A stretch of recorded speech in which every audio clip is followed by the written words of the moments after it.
Andor's up for some Emmys, so they put out this zine full of art and behind-the-scenes stuff. It only got released in LA, but I've got the PDF, so we're gonna go page by page. First part on my profile. Let's look at the back cover first, because it's cool. It's this gnarly image drawn by non-binary artist Catherine Lam. It's got these gigantic KX droids walking through the plaza to stamp down on the spiders, symbolizing the Gorman people. Two-page spread, this tableau from episode 208, with blurbs from the director, sound team, and editor. The sound design of the protest is meant to be a crescendo, a rising flood of chants and cries, energy and shouting, and human noises all building up until they're broken by slaughter. This is one of the best parts of the whole zine, in my opinion. On the right are the lyrics for the Gorman anthem, sung directly before the massacre begins. The cool bit is that it's both written here in English and in the in-universe Gore language, all on top of the orangey saffron color of a protest banner. Opposite is this gorgeous illustration by watercolor artist Patrick Dominguez, showing the Gorman people singing together at the demonstration. The art is bold, but the looseness of it makes it feel ephemeral, a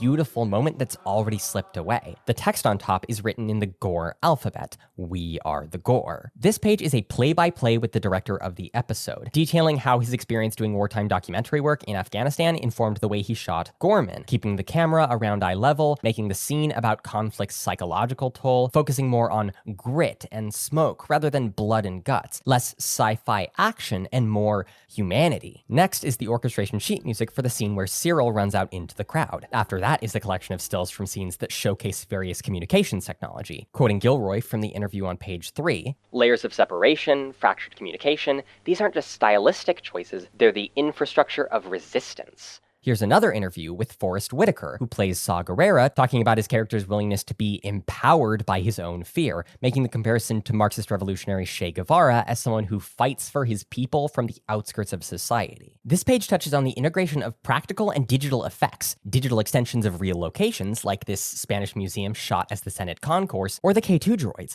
digital creations sitting in a physical room next to real actors. Across is the Rebel Alliance Droid Maintenance Mandatory Psychological Check-In, which is actually a silly interview with K2SO's performer, Alan Tudyk. Do you or Cassian owe each other money? He believes I owe him money, and I believe he owes me money. So he owes me money. The last page is, inexplicably, this thing, a leashed and collared Gorman pet. No, I'm not talking about Cyril. I'm guessing this is a creature costume on a real dog, like they did for last season. The tag shows that its name is Humph, which... great. The zine also came with a fold-out yellow poster. No artist credited, just Bond Marketing, which did the posters and key art for Andor Season 2. I definitely reckon Andor deserves some award recognition, and I think the production design is the real high point. If you haven't yet, check out Part 1 or my show Daughters of Ferrix if you want to hear me talk more about Andor and politics.